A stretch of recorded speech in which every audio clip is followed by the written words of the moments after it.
নমস্কাৰ বন্ধু বান্ধৱীসকল, তৃষ্ণা শইকীয়াৰ অন্যটি ব্লগলৈ আপোনালোকক স্বাগতম জনাইছোঁ। আশা কৰোঁ সকলোৰে ভাল আৰু আমাৰো ভাল আৰু ভগৱানে সকলোকে ভালে কুশলে ৰাখক তাকে কামনা কৰিছোঁ। আৰু এইফালে ৰিয়ানে দেখিছেনে পঢ়িবলৈ লৈ তাৰ কথাহে বেছি, আৰু পঢ়িব সময়তে তাৰ কথা মনত পৰে, যি টিবোৰ সুধি থাকে। আৰু মই এইফালে মানুহজনে আনি দিয়া গৰম স্পৰ্টিংটো পিন্ধি লৈছোঁ, যিহেতু বহুত ঠাণ্ডা পৰিছে আৰু সন্ধিয়া লাগি আহিছে, ৰাতি হৈছে যেতিয়া মই পিন্ধি লৈছোঁ। আৰু কেনেকুৱা লাগিছে আপোনালোকে জনাবচোন। মোৰ কিন্তু বহুত ভাল লাগিছে কালাৰটো, আৰু একদম চিম্পুল হয় আৰু নিজকে ভাল লাগিছে কাৰণে বাৰে বাৰে কেমেৰাটো চাই আছোঁ আৰু নিজকে দেখুৱাই আছোঁ আপোনালোকক। আৰু তলফালে ৰেপাৰ এখনে পিন্ধি লৈছোঁ। আৰু এইফালে এতিয়া অকণমান ল'ৰা পঢ়াই লৈ পিনি আকৌ ভাত বনাবলৈ যাবতো হ'বই। এইফালে আমাৰ মানুহজনে একদম ধুনীয়াকৈ ৰাজহাঁহৰ মাংস বনাই আছে। এইফালে এয়া ৰান্ধনি পূৰা জুইত, বাহিৰত জুইতে বনাইছে, একদম ডাঙৰ কেৰাহী এখন পাতি লৈ। এনেও একদম জুইত বনোৱা মাংস খাবলৈ বহুত সোৱাদেই হয় গেছত বনোৱাতকৈ। আৰু এইফালে এতিয়া ঠাণ্ডা দিন আহিছে আৰু জুইত বনাবই লাগিব।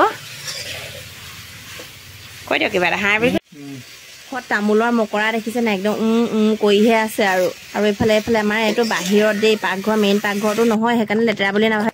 আৰু এয়া একদম গৰুজনীক ধুনীয়াকৈ দানাটো দি লৈছোঁ, কাৰণ ঘৰত আমি মানুহে খালেই নহ'ব নহয় ন, গৰুকো খুৱাব লাগিব। গৰুকো খাবলৈ দি লৈছোঁ। আমাৰ এয়া বগী বাই গৰু আছিলে 3টা, আৰু 3টাৰ ভিতৰত এতিয়া এজনীহে আছেগৈ, বাকী দমৰাটোতো কোনোবাই চৰে নিলে যেন পাইছোঁ। আৰু অকণমানি পোৱালি এটা আছিলে, সিও বেলেগ গৰু পোৱালিৰ লগত খেলিবলৈ গৈ আৰু ঘূৰি নাহিলে।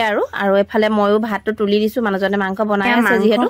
আৰু এইফালে মাংস অলৰেডি হৈছেগৈ ধুনীয়াকৈ, কেৰাহীখন ডাঙৰ হ'ল আৰু সেইকাৰণে মাংসখিনি একদম কম যেন লাগিছে, বেছি পানী দিলেও খাবলৈ বেয়া হ'ব।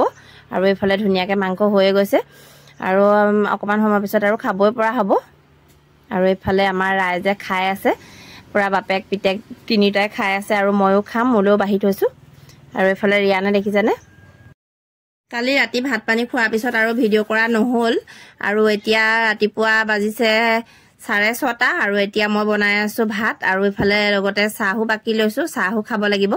আৰু এইফালে ভাত বনাই থাকিলে আৰু চাহ খোৱা ৰাতিপুৱা সময়কণত খাই অকণো শান্তি নালাগে, তথাপিও তেনেকৈয়ে কামবোৰ কৰি যাব লাগিব, যিহেতু ল'ৰাৰ স্কুল আছে, সিহঁতক পঠিয়াবই লাগিব। এইফালে শাহুমা আৰু মোৰ বাবে চাহ ধুনীয়াকৈ দুইজনীলৈ বনাই লৈছোঁ, ইহঁতিবিলাকে সোনকালে খালে।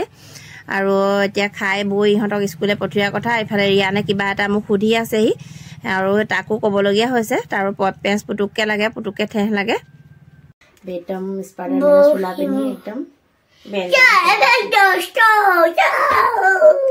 এতিয়া ধুনীয়াকৈ একদম গাখীৰ চাহ লৈ লৈছোঁ। এইফালে আলু ভুজিয়া, আৰু এইফালে ঘৰত বনোৱা খাজা, আৰু এইফালে নাৰিকল ময়দাৰ মিঠাইটো, আৰু এইফালে 2 কাপ চাহ বনাই লৈছোঁ, মা আৰু মোৰ। আৰু বাকীসকলে খালে, এতিয়া খাই লওঁ চাহ। আৰু এইফালে এয়া দালি, এতিয়া ধুনীয়াকৈ দাংবডি আলু ভাজি আছোঁ। আৰু এইফালে ভাজিছোঁ কাচকল ফ্ৰাই, ল'ৰা স্কুলে খাই যাবলৈ অকণমান ভাজিছোঁ, বেছি ভজা নাই। এতিয়া পিছত আমি আকৌ ভাজিম, নহ'লে কাচকলখিনি ফ্ৰাই মানে ঠাণ্ডা হৈ গ'লে খাবলৈ বেয়া হয়, সেইকাৰণে গৰম গৰম ইহঁতকে ভাজি দিছোঁ, আমি পিছত ভাজি খাম।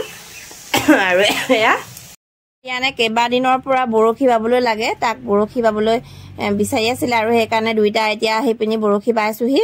মাছ কি পাওঁ কি নাপাওঁ নাজানো, দেখুৱাম আপোনালোকক। এইফালে ডাঙৰ ফিচাৰী, এইটো ফিচাৰীটো মা ঘৰৰ হয়, ওচৰতে মা ঘৰ যিহেতু মাজে মাজে আহি থাকিব পৰা হয়। এইটো ৰিয়ান দেখিছেনে বৰশী পাতি, এবাৰতো বৰশী ভাঙিয়ে নিলে, তাৰ মাছটো আমাৰ ৰিয়ানে মাছ ধৰি আনিলে, একদম বৰ ধুনীয়া মাছ, একদম দেখিছেনে। এইটো এতিয়া এৰুৱাব লাগিব, এইটো মাছ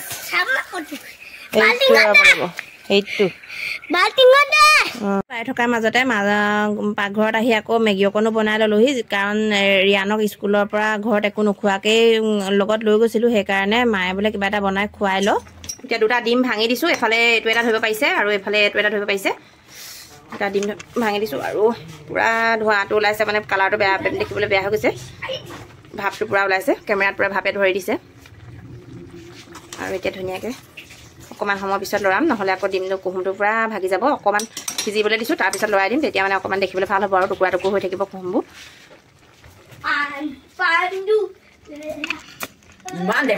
আৰু বৰশী বাই এতিয়া ধুনীয়াকৈ মেগী খাই একদম খাই আছোঁ, বৰশী বাই আছোঁ। আৰু কিবা এটা কাম কৰি থকাৰ মাজত যদি কিবা এটা খাবলৈ পোৱা হয়, তেতিয়া কামটো কৰা আমেজেই বেলেগ, আৰু কাম কৰি খোৱাৰ আমেজেই বেলেগ। লাগিলে পথাৰতেই নহওক বা ঘৰৰ বাৰীতেই নহওক বা মাছ ধৰোঁতেই নহওক, কি মানে চবতে ভাল লাগে খাই খাই কাম কৰা মাছটো পাই তাৰ মনত কি আনন্দ একদম কিজানি পলাই যায় বাল্টিঙত ভৰাবলৈ একদম ঠাহনি নাইকিয়া কৰিছে আৰু এজনী মিৰিকা মাছ হৈছে খাবলৈ হোৱা দেই বাৰু আৰু এইফালে ফাইনেলি এইকেইটা মাছ পালো ডাঙৰ হ'ল নেকি এইটো গৰৈনে হ'ল ধৰিব পৰা নাই এফালে কাৱৈ মাছ টিলিকা আৰু এজনী ডাঙৰ এই মাছজনী জানো কিবা বেমাৰী লাগিছে নে কিয়ে নে অকণমান ছিগি আহিলে আৰু এইফালে এতিয়া ধুনীয়াকৈ মাছ চাছ ধৰি আনি ঘৰ পালোহি আহি পাই দেখিছেনে ৰিয়ানৰ কি উৎপাত তাৰ কিবা এটা পেঁচ লাগিছে আৰু পকাতে পৰি দিছে কিবা এটা খং উঠিছে আৰু এতিয়া দুইটাকে ধুনীয়াকৈ খাবলৈ দি পঢ়াত লগাব লাগিব আৰু এয়া দুইটা খাই বৈ এতিয়া আজৰি হয় আৰু ভিডিঅ'টো আজি কেনেকুৱা পালে জনাব দেই আৰু প্লিজ মৰম দি যাব আমাক আৰু